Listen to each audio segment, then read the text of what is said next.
Selamat pagi jemaat yang dikasihi Tuhan. Shalom bagi jemaat semuanya. Pada hari ini saya diundang dan diminta untuk menyampaikan firman Tuhan berkenaan dengan sakramen perjamuan kudus yang juga nanti kita akan bersama-sama setelah mendengarkan khotbah kita akan ikuti bersama. Oleh karena itu temanya tentang sakramen perjamuan kudus dan untuk itu saya memberikan satu judul. Judulnya adalah memberitakan Injil Yesus Kristus atau Injil Kristus melalui sarana anugerah dari Tuhan, yaitu perjamuan kudus. Memberitakan Injil Kristus melalui sarana anugerah perjamuan kudus. Saudara, mari kita bersama-sama akan membuka teks Alkitab yang berkenaan dengan itu. Kita membuka surat yang pertama dari Rasul Paulus. Surat yang pertama dari Rasul Paulus kepada jemaat di kota Korintus. Pasal yang ke-11 ayat 17 sampai dengan ayat yang ke-34. 1 Korintus 11 ayat 17 sampai dengan ayat yang ke-34. Silakan saudara membuka Alkitab masing-masing, baik Alkitab dalam bentuk fisik, buku, lembaran, maupun dalam bentuk elektronik ya. Saya akan membacakan ayat 17. 1 Korintus 11 ayat 17. Di dalam petunjuk-petunjuk berikut ini, aku, kata Rasul Paulus, tidak dapat memuji kamu, sebab pertemuan-pertemuanmu tidak mendatangkan kebaikan, tetapi mendatangkan keburukan. Sebab pertama-tama aku mendengar bahwa apabila kamu berkumpul sebagai jemaat, ada perpecahan di antara kamu. Dan hal itu sedikit banyak aku percaya. Sebab di antara kamu harus ada pihak yang berbeda-beda. Perbedaan tidak masalah, tapi perpecahan yang jadi masalah ya. Supaya nyata nanti siapa di antara kamu yang tahan uji.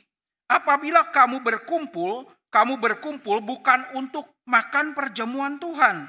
Sebab pada perjamuan itu tiap-tiap orang memakan dahulu makanannya sendiri atau makanan yang dibawanya sendiri. Sehingga yang seorang lapar dan yang lain mabuk. Apakah kamu tidak mempunyai rumah sendiri untuk makan dan minum, atau apakah kamu hendak menghina jemaat Allah dan mempermalukan orang-orang yang tidak mempunyai apa-apa? Apakah yang kukatakan kepada kamu memuji kamu? Di dalam hal ini aku tidak memuji. Sebab apa yang telah kuteruskan kepadamu telah aku terima dari Tuhan, yaitu bahwa Tuhan Yesus pada malam waktu ia diserahkan, pada malam yang sama pada waktu ia diserahkan, ia mengambil roti dan sesudah ia mengucapkan syukur, ia memecah-mecahkannya dan berkata, inilah tubuhku yang diserahkan bagi kamu. Lakukanlah ini sebagai peringatan akan aku. Demikian juga ia mengambil cawan sesudah makan, lalu berkata, cawan ini adalah perjanjian baru yang dimeteraikan dengan darahku. Lakukanlah ini setiap kali kamu meminumnya sebagai peringatan akan aku. Sebab setiap kali kamu makan roti ini, roti perjamuan, ya roti ini, dan minum cawan ini, kamu memberitakan kematian Tuhan sampai ia datang kembali. Jadi siapa saja dengan cara yang tidak layak makan roti atau minum cawan Tuhan, ia berdosa terhadap tubuh dan darah Tuhan. Karena itu hendaklah tiap-tiap orang menguji dirinya sendiri. Dan baru sesudah itu ia makan roti dan minum dari cawan itu. Sebab siapa yang makan dan minum tanpa mengakui tubuh Tuhan, yaitu gerejanya, mengakui kesatuan tubuh Tuhan, ia mendatangkan hukuman atas dirinya. Sebab itu banyak di antara kamu yang lemah dan sakit dan tidak sedikit yang meninggal. Kalau kita menguji diri kita sendiri, hukuman tidak menimpa kita. Namun kalau kita menerima hukuman dari Tuhan, kita dididik supaya kita tidak akan dihukum bersama-sama dengan dunia. Karena itu saudara-saudaraku, jika kamu berkumpul untuk makan perjamuan Tuhan, hendaklah kamu saling menunggu. Kalau ada orang yang lapar, baiklah ia makan dahulu di rumahnya, supaya jangan kamu berkumpul untuk dihukum. Hal-hal yang lain akan kuatur kalau aku datang. Sampai di sana pembacaan firman Tuhan. Berbahagialah saudara-saudara yang bersedia mendengarkan firman Tuhan, mengertinya, dan juga melaksanakannya dengan pertolongan Tuhan. Saudara-saudaraku, jemaat yang dikasihi Tuhan, kita menyebut diri kita sekalian, saudara dan saya, sebagai orang-orang Kristen. Identitas kita sebagai orang-orang Kristen. Betul ya? Betul. Nah, bagi kita sebagai orang-orang Kristen, istilah gereja tidak asing lagi. Tetapi banyak orang Kristen tidak mengerti istilah gereja. Gereja itu yang dimaksud dengan gereja berdasarkan kebenaran firman Tuhan itu bukan menunjuk kepada bangunan gedungnya, ya, tetapi menunjuk kepada komunitas orang percaya, umatnya, perkumpulan persekutuan orang percaya. Jadi saudaralah yang sedang berkumpul bersama-sama beribadah, itu adalah gereja Tuhan. Itu bahasa daripada Alkitab sendiri, ya. Saudara-saudaraku yang dikasihi Tuhan, pada waktu kemudian kita berbicara tentang komunitas umat Tuhan sebagai gereja Tuhan, maka kita tahu saudara-saudara, sekalipun ada begitu banyak gereja di dalam dunia ini, tapi sebetulnya gereja Tuhan yang sejati cuma satu. Gereja Tuhan yang benar itu cuma satu. Tidak ada banyak. Tidak ada mereknya, saudara. Satu kesatuan. Ini yang disebut sebagai the universal church. Gereja yang sifatnya universal. Universal, artinya apa universal, saudara? Lintas waktu, lintas bangsa, lintas budaya, lintas suku bangsa. Mencakup semua orang yang percaya kepada Tuhan Yesus Kristus, baik masa lampau, masa sekarang maupun masa yang akan datang, dari berbagai macam suku bangsa, mencakup seluruh dunia itu sendiri. Maka kemudian gereja Tuhan disebut gereja yang sifatnya universal. Dan gereja yang universal yang satu ini, saudara-saudara, sifatnya tidak kelihatan, invisible. Jadi kalau kita mempelajari ajaran tentang gereja di dalam teologi iman Kristen yang dikenal dengan istilah eklesiologi, kita akan mengenal apa yang disebut sebagai the universal church, gereja yang sifatnya universal, itu sekaligus disebut sebagai the invisible church, gereja yang tidak kelihatan. Lalu saudara, bagaimana gereja yang sifatnya universal ini bisa menjadi kelihatan? Nah, saudara, gereja yang sifatnya universal ini yang tidak kelihatan itu mengekspresikan dirinya, mewujudkan dirinya menjadi kelihatan di dalam bentuk gereja-gereja lokal, gereja-gereja regional, gereja-gereja setempat. Contohnya GKIM Hosana, Gereja Kristen Immanuel Hosana di Jalan Dr. Junjunan nomor 141. Itu adalah gereja lokal yang merupakan sebagian dari ekspresi, sebagian dari perwujudan dari gereja yang universal. Nah, saudara-saudara, kalau kita berbicara mengenai gereja lokal, nah di dalam dunia ini saya mengatakan ada begitu banyak institusi, perkumpulan yang menyebutkan, melabelkan dirinya sebagai gereja, gereja lokal. Tetapi saudara-saudara, berbeda dengan gereja universal yang sifatnya tidak kelihatan, itu pasti benar, pasti murni, pasti sejati. Gereja lokal tidak semuanya benar. Bahkan sebetulnya ada begitu banyak gereja lokal yang sekalipun menyebut melabelkan dirinya gereja, sebetulnya tidak termasuk gereja Tuhan. Bukan gereja Tuhan, bukan gereja yang benar, melainkan gereja yang palsu, gereja yang sesat. Akhir-akhir ini saya semakin melihat fakta itu, saudara. Semakin melihat. Gereja yang palsu, gereja yang sesat itu banyak sekali di dalam dunia ini. Kalau begitu pertanyaannya, saudara sekalian yang menjadi orang Kristen, yang berjemaat di satu gereja, menjadi anggota jemaat di satu gereja, beribadah dan melayani di satu gereja, mau tidak saudara menjadi bagian dari gereja yang sesat, gereja yang salah, bukan gereja yang benar? Mau nggak? Hah? Mau nggak? Wah, ini kayaknya mau semua ya, nggak ada yang geleng kepala, saudara. Kebaktian umum 1, baik, geleng kepala semuanya. Ini mah mau, nggak jadi persoalan. Mau nggak, saudara? Nah, kalau begitu saudara yakin GKIM Hosana gereja yang benar? Bukan gereja palsu, gereja sesat? Yakin? Yakin. Dari mana saudara tahu yakinnya? Meyakinkan diri. Saudara, gereja lokal banyak, gereja yang salah, gereja sesat, gereja yang palsu. Nah, saudara-saudara, waktu kita mempelajari ajaran tentang gereja yang disebut eklesiologi, maka kita melihat ada tanda-tandanya, ciri-ciri gereja yang benar. Disebutnya the marks of the true church. Ada tanda-tandanya. Nah, para reformator gereja abad ke-16 itu mereka menyebutkan ada 3 tanda utama dari gereja yang benar. 3 tanda utama dari gereja yang benar. Namun kemudian saudara dalam perjalanan teologi disebutnya historical theology. Maka kemudian saudara para teolog itu menambahkan beberapa tanda. Ada yang 8 tanda, ada yang 9 tanda, ada yang 10 tanda. Tapi sebetulnya yang tanda-tanda yang lain merupakan istilahnya anak pinaknya, merupakan keturunan dari 3 tanda utama. Dan 3 tanda utama pun sebetulnya merupakan 2 hal yang lainnya merupakan keturunan atau merupakan kesinambungan dari tanda yang pertama. Apa saudara gereja yang benar tanda-tandanya? Nah, saya sebutkan cuma 2 tanda saja. Yang pertama adalah setia dalam memberitakan ajaran iman Kristen yang benar.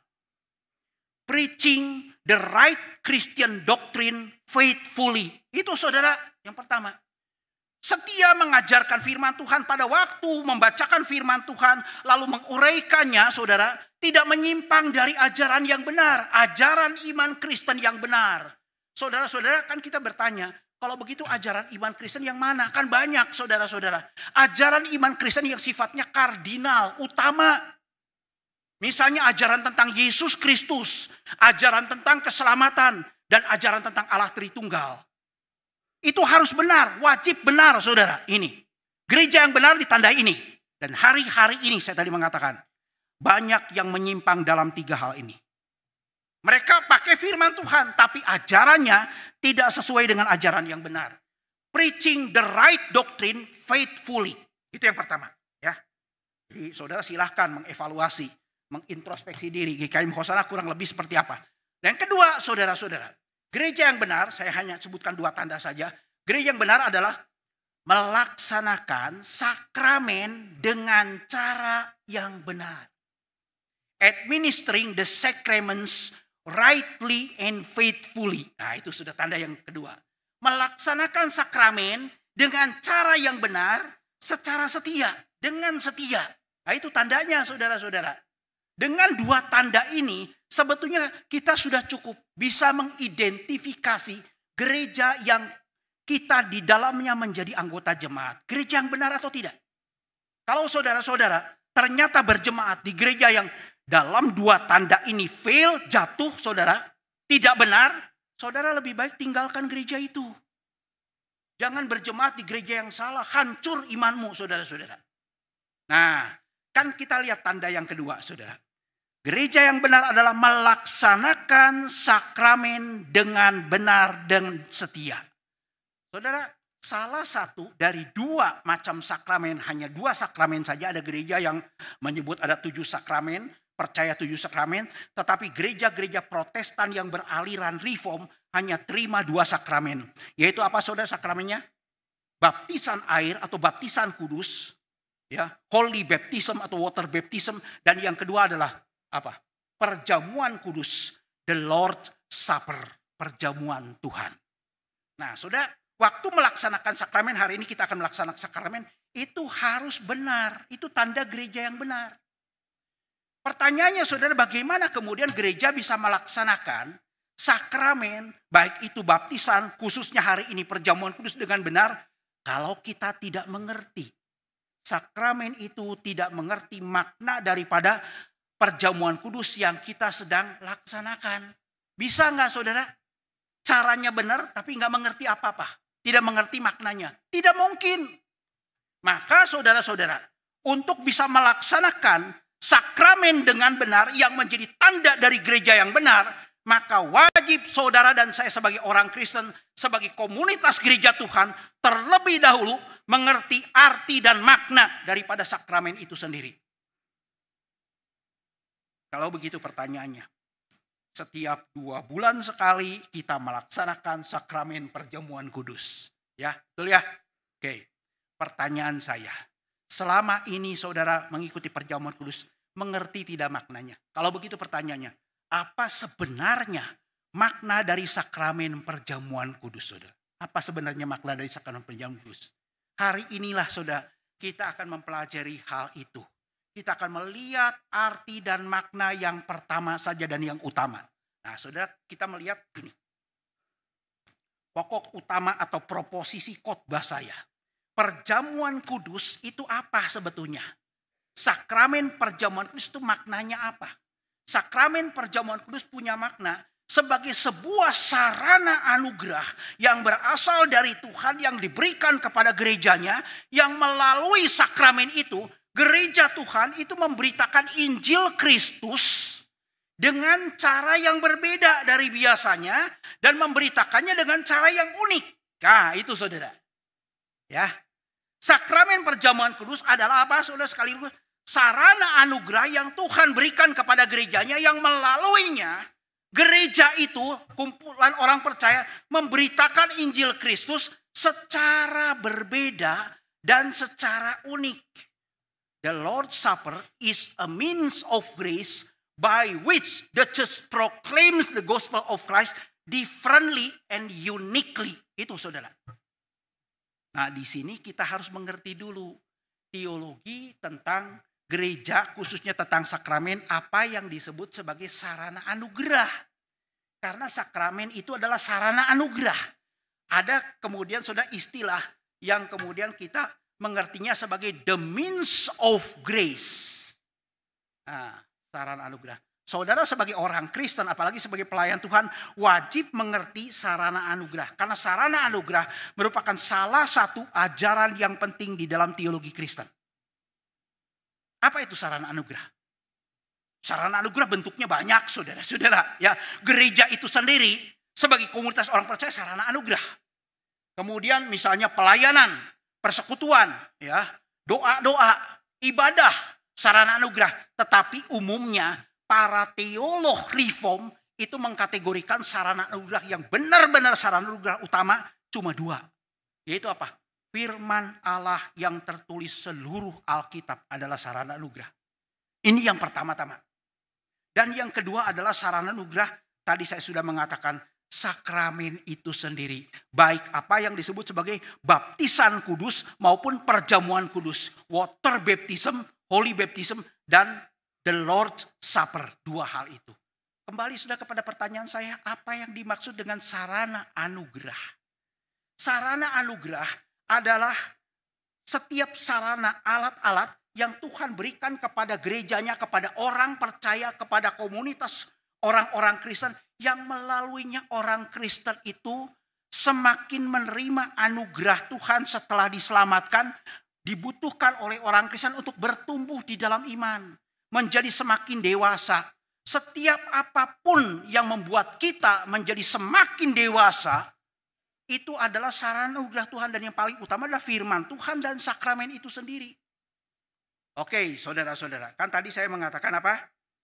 Melalui sakramen perjamuan kudus kita akan menerima pemberitaan Injil Kristus yang dilakukan oleh gereja secara berbeda dan secara unik. Ya, tadi saya mengatakan uniquely and differently. Pertanyaannya, mengapa disebut unik dan berbeda? Karena biasanya begini, saudara-saudara. Biasanya begini. Pada waktu seseorang Kristen atau pada waktu gereja Tuhan memberitakan Injil. Memberitakan Injil kepada orang yang belum percaya. Ataupun menguatkan orang-orang yang sudah percaya dengan Injil Tuhan. Ya, diingatkan kembali. Waktu memberitakan Injil biasanya, yang umumnya melalui apa? Melalui apa saudara memberitakan Injil? Perkataan kan? Verbali. Secara verbal, secara lisan. Tapi saudara melalui sakramen perjamuan kudus berbeda. Sakramen perjamuan kudus adalah sarana anugerah memberitakan Injil secara berbeda. Bedanya di mana? Secara unik. Uniknya di mana? Nah, itu yang kita akan pelajari. Ada dua hal, saudara, yang membuat sakramen perjamuan kudus itu menjadi unik dan berbeda pada waktu gereja memakainya untuk memberitakan Injil. Yang pertama, saudara-saudara, perjamuan kudus adalah sarana anugerah yang melaluinya gereja memberitakan Injil Yesus Kristus secara visual, visible, bisa dilihat. Ya, gereja Tuhan memakai perjamuan kudus untuk membuat Injil itu yang tadinya sifatnya verbal, sifatnya tidak konkret, abstrak, menjadi kelihatan visual, konkret, dan tidak lagi abstrak, saudara. Dari mana kita tahu? Dari mana kita tahu? Nah, itu dikatakan oleh Rasul Paulus di dalam ayat yang ke-23 sampai dengan ayat yang ke-26. Waktu Rasul Paulus mengajarkan tentang ajaran atau doktrin tentang sakramen perjamuan kudus kepada jemaat di Korintus, dia mengatakan apa? Dia pakai sakramen perjamuan kudus. Apa yang telah aku ajarkan kepadamu, aku telah terima dari Tuhan. Lalu kemudian dia mengingatkan kembali. Tuhan Yesus pada malam hari sebelum dia ditangkap dan diserahkan, mengadakan perjamuan Tuhan. Lalu kemudian diambilnya roti yang tidak beragi, di unleavened bread. Ya. Kemudian dia mengatakan, inilah tubuhku, dan kemudian ambil air anggur, inilah darahku. Begitu. Jadi saudara, melalui elemen, melalui unsur perjamuan kudus, roti yang tidak beragi dan air anggur, maka kemudian Yesus Kristus yang sedang menetapkannya sendiri itu memberitakan Injil di situ. Maka kemudian Rasul Paulus mengatakan apa? Setiap kali kamu makan roti ini dan minum cawan ini di dalam perjamuan kudus, kamu itu gereja Tuhan, komunitasnya, kamu sekalian, kita sekalian sedang memberitakan kematian Tuhan. Perjamuan kudus waktu diangkat, waktu dikatakan, itu menjadi kiasan yang kelihatan daripada kematian Yesus Kristus. Saudara-saudara, inilah yang menjadi inti Injil. Apa itu Injil? Injil dari kata bahasa Yunani evangelion, yaitu kabar baik bagi manusia yang berdosa.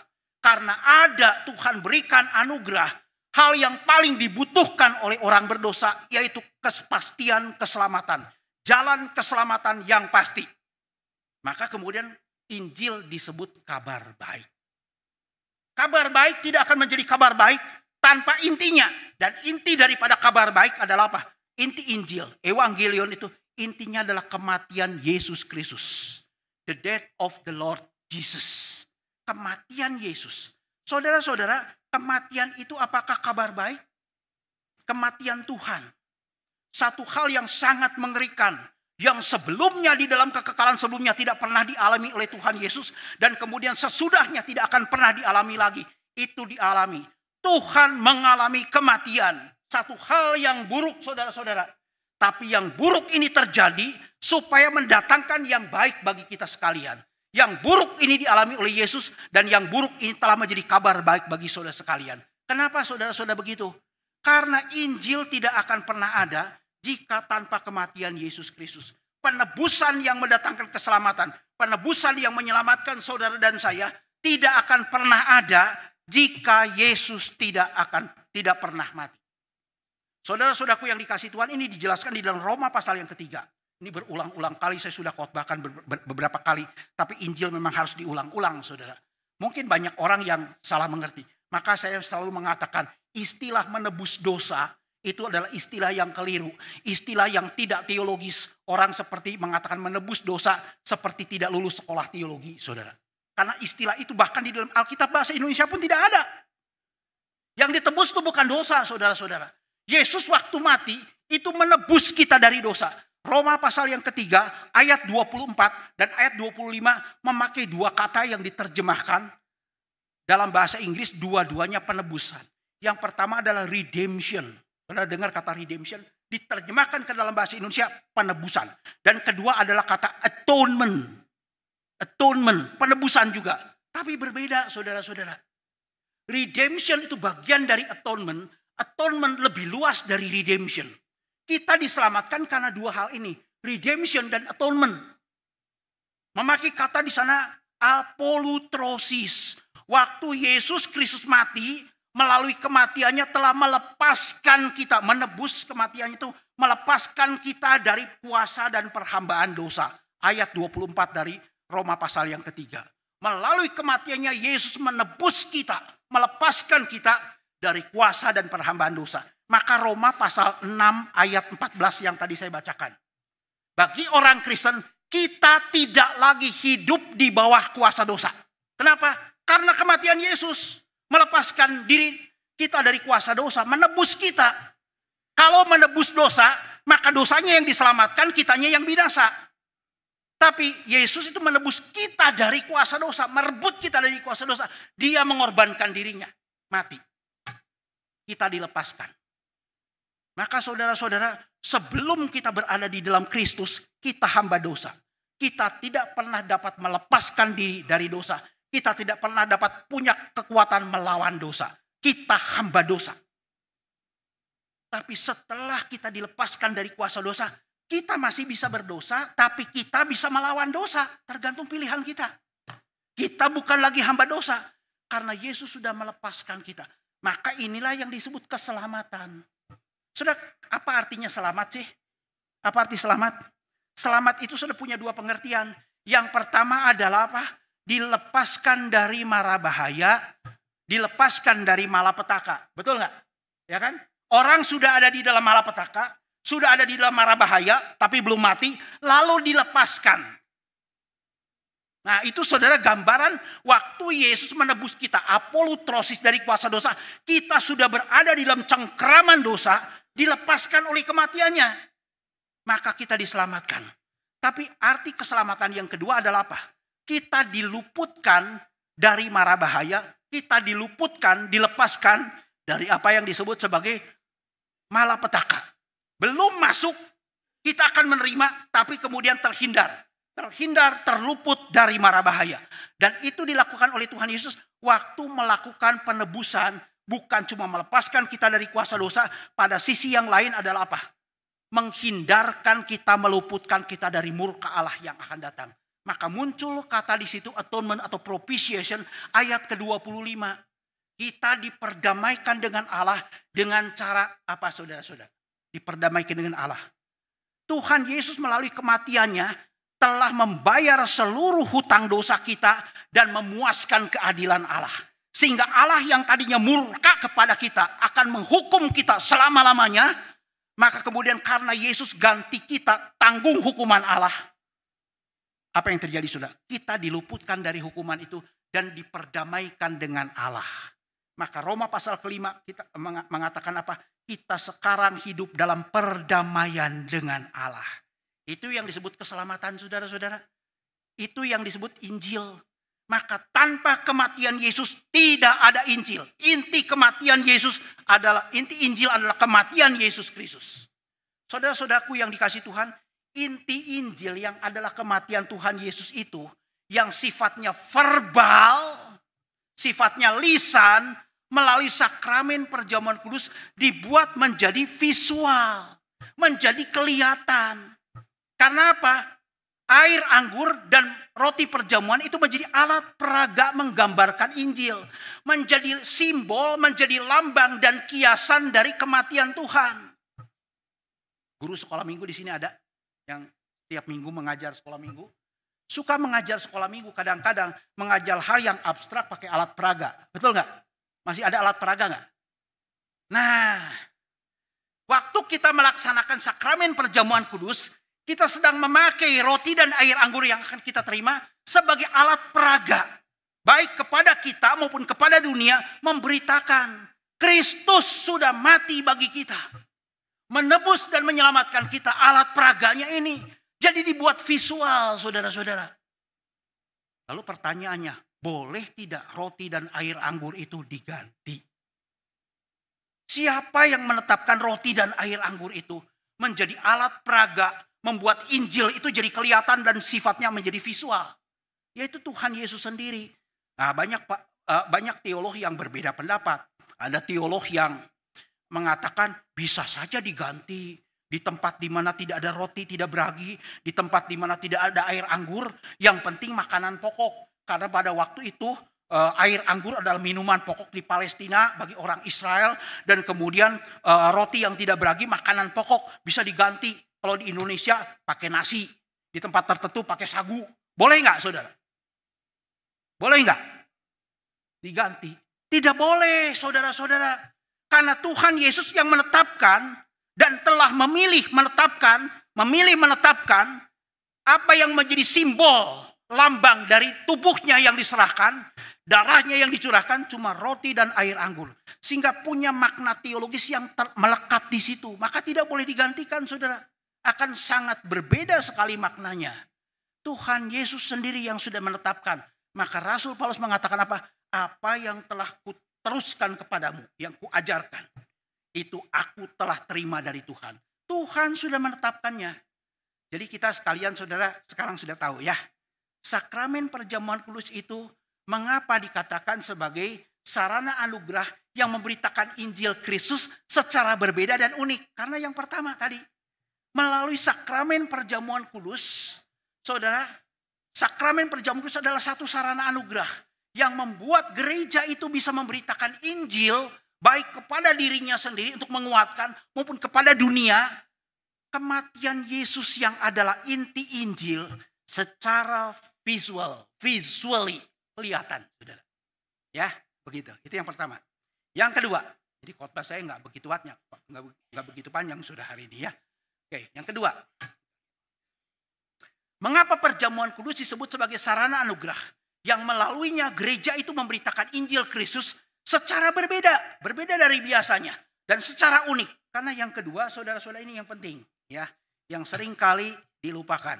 Perjamuan kudus adalah sekaligus menjadi sarana anugerah Tuhan yang melaluinya gereja memberitakan Injil Yesus Kristus, memberitakan kematian Yesus Kristus secara komunal. Yang pertama visually, yang kedua adalah communally, secara komunal. Nah ini saudara. Jadi bukan cuma apa yang disebut sebagai roti perjamuan dan air anggur perjamuan yang menjadi visualisasi daripada kematian Tuhan. Tetapi saudara yang menjadi komunitas gereja Tuhan yang berkumpul bersama-sama, makan dan menerima roti perjamuan kudus dan minum air anggur perjamuan kudus, saudara juga menjadi wujud Injil yang nyata. Secara komunal saudara adalah wujud Injil yang nyata. Di mana itu dikatakan? Kalau kita melihat saudara di dalam ayat 27 sampai dengan ayat yang ke-34. Jadi begini saudara-saudara. Ya, pada saat kita melaksanakan sakramen perjamuan kudus. Saudara sekalian yang menerima bagian dari perjamuan kudus waktu disebar, saudara waktu dibagikan. Maka kita sebetulnya sedang memberitakan baik kepada diri kita sendiri maupun kepada dunia yang menyaksikan orang Kristen mengikuti sakramen perjamuan kudus, sedang memberitakan bahwa kita adalah orang-orang yang sudah ditebus dan sudah dipersatukan oleh Kristus. Sudah ditebus dari segala perbedaan, dari segala permusuhan, dan dipersatukan di dalam Tuhan Yesus menjadi satu tubuh, yaitu tubuh Kristus yang disebut gereja Tuhan. Kita sekalian, komunitas orang percaya adalah the people of the gospel, umat Injil yang nyata. Saudara, mungkin teologi ini jarang sekali khotbahkan, ya. Jadi begini, saudara. Tuhan Yesus pada waktu menyerahkan tubuhnya untuk dipecah-pecahkan, ya. Tubuhnya diserahkan untuk menanggung dosa kita, darahnya dicurahkan untuk menghapus dosa kita. Ya, tubuhnya menanggung dosa, darahnya menghapuskan dosa kita. Maka tubuh yang dia serahkan tubuh personal. Tubuh pribadinya dia serahkan. Tapi tubuh pribadinya yang diserahkan telah menebus dan menyelamatkan banyak orang yang kemudian membentuk tubuh komunal. Yesus serahkan tubuh pribadi yang terbentuk tubuh komunal. Tubuh Kristus gereja Tuhan. Ya, tubuh pribadi dia serahkan. Personal body itu membentuk communal body. Nah, saudara-saudara, maka ini kita lihat. Apa yang tidak mungkin terjadi di dunia, itu terjadi di dalam umat Tuhan. Melalui karya penebusan menyatukan semua, merobohkan semua pemisahan, merobohkan, mendamaikan semua permusuhan. Di dalam dunia tidak mungkin terjadi, saudara. Bisa duduk bersamaan. Dari kaum berbeda bangsa, nggak mungkin. Sejarah mencatat antar bangsa berperang, bermusuhan. Antar suku bangsa berperang, bermusuhan. Perbedaan status sosial memisahkan kita. Ya kan? Kemudian perbedaan pendidikan, status, kemudian bahkan gender pun memisahkan kita. Tapi semua perbedaan itu dipersatukan oleh Tuhan. Maka Rasul Paulus mengatakan apa? Perbedaan di dalam gereja harus ada. Artinya gereja tidak boleh hanya menerima orang yang sama. Sama satu suku bangsa, sama pendidikan, sama status sosial. Tidak boleh. Perbedaan itu harus ada dan justru kita melihat perbedaan itu akan menguji siapakah kita sebetulnya. Paulus mengatakan begitu. Perbedaan harus ada, tetapi kemudian tidak membuat kita bermusuhan. Tapi perbedaan itu justru kemudian dipersatukan oleh Tuhan. Umat Injil. Kenapa Rasul Paulus mengatakan begitu sih? Sudah, karena pada waktu itu ketika jemaat di kota Korintus setiap kali melaksanakan sakramen perjamuan kudus, mereka punya kebiasaan seperti gereja-gereja pada waktu itu, gereja mula-mula biasanya akan melaksanakan sakramen perjamuan kudus disertai sebelumnya dengan perjamuan kasih. Ya, agape meal. Agape meal, perjamuan kasih. Lalu puncaknya perjamuan kudus, perjamuan Tuhan, the Lord's Supper, dipadukan. Nah, kalau perjamuan kudus, perjamuan kasih kan masih dilakukan juga sekarang ya. Kalau perjamuan kasih, siapa yang bawa makanan? Ya, anggota jemaat kan? Ya, anggota jemaat, saudara. Ada yang kaya, bawa makanannya yang mewah-mewah, yang mahal-mahal, banyak lagi kan? Bawa ke situ. Nanti siapa yang makan? Sama-sama yang makan. Harus begitu kan? Namanya perjamuan kasih. Agape meal. Lalu kemudian orang yang miskin, orang yang uangnya sedikit, ya biasanya seadanya. Ada bahkan yang terlalu miskin, tidak punya uang sama sekali, gak bisa membeli makanan bahkan untuk diri sendiri, boro-boro berbagi, saudara. Dia tidak bawa apa-apa. Nah, pada waktu itu, saudara, seringkali terjadi sebelum puncak perjamuan kudus makan bersama-sama, itu orang kaya dengan orang miskin saling berseteru, berpisah. Orang kaya itu mengejek orang miskin, mempermalukan orang miskin. Maka Rasul Paulus mengatakan apa? Dalam hal ini aku tidak memuji kamu, aku mengecam kamu. Kenapa? Mereka datang duluan orang kaya, bawa makanan banyak. Lalu kemudian setelah makan banyak, sebelum orang miskin datang, dimakan dulu tuh makanan yang dibawa. Sampai habis. Bawa makanan untuk diri sendiri, sampai habis. Kalaupun masih ada orang miskin datang, ya bahasa Sundanya ya, ngabibita gitu saudara. Lihat makanan saya, lihat tuh, hebat tuh, mewah-mewah. Kamu bawa apa? Ya. Kemudian dihabiskan saudara, mempermalukan mereka. Jadi terjadi sebuah bukan cuma ketimpangan, tetapi pertikaian, perselisihan di antara orang kaya dan orang miskin. Orang kaya menghina orang miskin membenci dan mendendam kepada orang kaya. Terjadi perpecahan, ujungnya perjamuan Tuhan. Bayangkan saudara-saudara. Bukankah seharusnya perbedaan itu sudah tidak ada lagi? Dipersatukan dalam perjamuan kudus dan mengikrarkan diri sebagai umat Tuhan. Tuhan Yesus pernah berkata di dalam Yohanes pasal yang ke-15. Jika kamu, dia berkata kepada murid-muridnya, jika kamu saling mengasihi, maka dunia itu akan tahu kamu benar-benar adalah orang yang percaya, murid-muridku.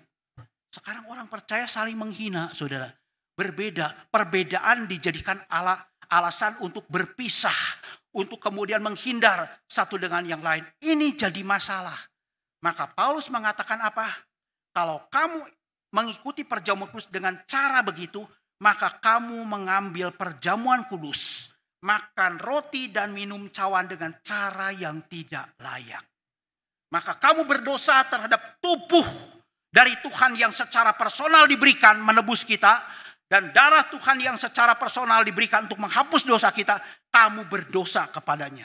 Dan waktu itu saudara-saudara, disiplin dan hukuman dari Tuhan begitu keras. Kepada gereja mula-mula begitu keras. Ya kan? Di dalam Kisah Para Rasul pasal ke-5 kita lihat. Waktu gereja pertama-tama berdiri, disiplin dari Tuhan kepada umatnya begitu keras. Ananias dan Safira berdusta kepada para rasul. Ya. Dipandang oleh Tuhan berdusta kepada dirinya sendiri, berdusta kepada Roh Kudus, akibatnya apa? Begitu selesai berdusta mereka mati. Kalau hari ini saudara-saudara masih terjadi seperti itu, disiplin yang begitu keras, kira-kira bagaimana saudara? Mungkin jemaat GKM Hosana tinggal 2/3-nya saudara. Ya kan? Lalu perjamuan kudus, ketika tidak bisa saling menerima, ya, saling menghina, berbeda satu dengan yang lain, begitu ambil perjamuan kudus, dikatakan ada yang meninggal, ada yang sakit, ada yang sakit, ada yang meninggal. Kalau itu masih terjadi sampai sekarang, saudara kira-kira bayangkan seperti apa? Kira-kira bayangkan seperti apa? Maka para penatua jemaat nanti akan sibuk bukan hanya mempersiapkan sakramen perjamuan kudus, roti dan air anggurnya. Tapi persiapkan 2 tim. 2 tim. 1 tim pelawatan untuk orang yang sakit. 1 tim kedukaan. Betul nggak? Pasti waktu melaksanakan sakramen perjamuan kudus, saudara udah gentar begitu ya. Aduh, saya layak nggak? Saya berdosa nggak? Karena begitu berdosa mati. Begitu berdosa sakit. Begitu minum, begitu saudara. Seperti itu. Kira-kira seperti apa? Nanti di depan pasti akan sudah antri mobil ambulan. Sebagian bawa ke rumah sakit, sebagian bawa ke rumah duka. Maka timnya ada tim pelawatan, ada tim kedukaan. Repot nggak? Bersyukur saudara hari ini tidak terjadi. Tapi belum tentu saudara tidak terjadi lagi. Kenapa tidak terjadi lagi saudara? Siapa tahu. Anugerah Tuhan masih diberikan kepada kita. Maka saudara-saudara, dikatakan oleh Rasul Paulus, setiap kali kita mau ambil bagian dalam perjamuan kudus, kira-kira saudara masih ada persoalan dengan orang lain. Bisa terima enggak? Bisa menerima enggak? Bisa saling mengampuni, bisa saling mengasihi? Kalau tidak bisa, berdasarkan kebenaran firman Tuhan, daripada kita berdosa terhadap tubuh dan darah Tuhan, maka lebih baik kita tidak mengambil perjamuan kudus. Ya. Jadi saudara, bukan hanya waktu Pak Antoni memimpin perjamuan kudus nanti saudara. Setiap kali kita ikut perjamuan kudus, kalau saudara masih punya ganjelan di dalam hati, orang sejemaat, waduh, gua tuh masih sudahnya sama orang itu tuh. Marah, jengkel, ya. Lebih baik saudara kalau belum ya bisa mengampuni, bisa menerima, jangan ambil perjamuan kudus waktu sakramen. Karena mungkin walaupun saudara, hukuman tidak akan menimpa kita, baik sakit apalagi mati saudara-saudara. Tapi dipastikan satu hal, kita berdosa terhadap tubuh dan darah Tuhan. Itu kata firman Tuhan. Pasti itu terjadi. Maka saudara-saudara, ya, kita harus selalu menguji diri kita sendiri. Menguji diri kita sendiri sebelum mengikuti sakramen perjamuan kudus. Saudara mungkin bertanya ya, bagaimana dengan Pak Antoni sendiri? Saudara-saudara jangan takut ya. Di jemaat GKM Hosana tidak ada seorang pun sampai hari ini yang saya ya pernah ada ya sedikit ya jengkel biasa. Tapi saya tidak akan berani melayani Tuhan apalagi memimpin perjamuan kudus kalau semuanya itu masih ada di dalam hati saya. Sudah nggak ada, sudah jangan khawatir ya. Kalau gimana Pak Antoni setelah ikut perjamuan kudus atau apalagi setelah khotbah tiba-tiba besok mendengar berita duka mati begitu? Apakah karena berdosa ikut sakramen perjamuan? Bukan saudara. Itu doa saya dikabulkan. Karena saya merasa sebagai hamba Tuhan sangat mulia. Ya, saya berpikir kalau bisa nanti satu kali mati, itu mati setelah pelayanan. Waduh, luar biasa saudara. Jadi doa saya dikabulkan. Tapi istri saya pasti marah saudara kalau dengar ini ya. Gak berharap, enak aja kamu begitu ya. Gua bagaimana begitu. Saudara, ya, kembali lagi. Ya. Apa yang diajarkan oleh perjamuan kudus kepada kita? Perjamuan kudus sekali lagi saudara. Pada waktu diterima oleh saudara sekalian, saudara itu sedang mendeklar. Kamilah umat Injil yang sekalipun tadinya berbeda-beda, dipersatukan oleh kematian Tuhan Yesus. Tadinya Kristus itu sudah mati bagi kita melalui tubuh personal yang telah diserahkan kepada kita. Dan terbentuklah tubuh Yesus Kristus, gereja Tuhan yang bersifat komunal. Kami bagian daripadanya. Harus saudara-saudara mengatakan seperti itu di dalam hati saudara. Ya, kalau ada perbedaan, ada perselisihan, pertikaian, mungkin di dalam pelayanan ada gesekan pakai trok begitu ya. Dalam persekutuan ada kemudian perselisihan, perbedaan pendapat. Perbedaan itu harus ada kata Rasul Paulus. Tapi perbedaan itu justru menguji kekristenan kita. Apakah kita bisa saling menerima, saling mengampuni? Ingat sekali lagi saudara, waktu perjamuan kudus mengingatkan kita adalah umat Injil. We are the people of the gospel. Saudara, jadi kita melihat pada akhirnya melalui sakramen perjamuan kudus, kita melihat satu alat anugerah Tuhan, sarana anugerah Tuhan yang melaluinya Injil Kristus diberitakan secara unik dan berbeda. Kenapa? Melalui sakramen perjamuan kudus kita tahu. Injil diberitakan secara visual, yang tadinya tidak kelihatan abstrak menjadi kelihatan, dan yang bersifat personal itu membentuk tubuh Kristus yang bersifat komunal. Kiranya Tuhan memberkati. Kita berdoa. Terima kasih Tuhan untuk kebenaran firman Tuhan yang Kau ajarkan kepada kami. Biarlah Tuhan akan memeteraikannya dalam hati setiap kami. Sebentar kami akan melaksanakan sakramen perjamuan kudus, kiranya juga Tuhan menyertai dan memberkati. Di dalam nama Tuhan Yesus Kristus kami berdoa. Amin.